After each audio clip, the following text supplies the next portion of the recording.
सामाजिक कार्यकर्त्या अंजली दमानी आपल्या सोबत आहेत। अंजली ताई, आपण बघितलं की कशा पद्धतीने कंगना रनौत यांनी विद्यार्थ्यांच्या आंदोलनासंदर्भात एक वादग्रस्त विधान केलेलं आहे। जेनजीचा जनरेशन गटर असा उल्लेख केलेला आहे आणि या आंदोलनामध्ये विद्यार्थी होते कुठे असा सुद्धा सवाल त्यांनी उपस्थित केला आहे।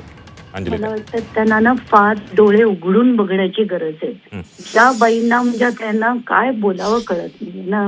आपण ते तेच वर्ड्स बोलून पण काही फायदा नाही की ना सत्तेचा माज झालाय, त्यांना अमुक झालंय तमुक झालंय।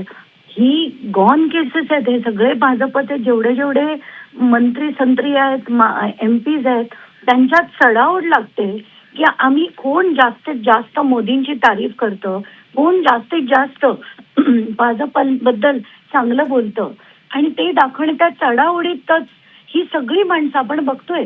ते धर्मेंद्र प्रधान तिथे गेले काय पार्लमेंटमध्ये, त्यांचं स्वागत झालं, त्याच्यावर अनेक ज्या लोकांनी टिप्पण्या केल्या त्या काय म्हणजे काय लेवलच्या होत्या ते आपण बघितलं। ते आता माझ्या आधी जे बोलत होते त्यांच्या बोलता बोलता आम्ही कंगना राणावतचे हे वाचत होते, विकिपीडियावर वाचत होते।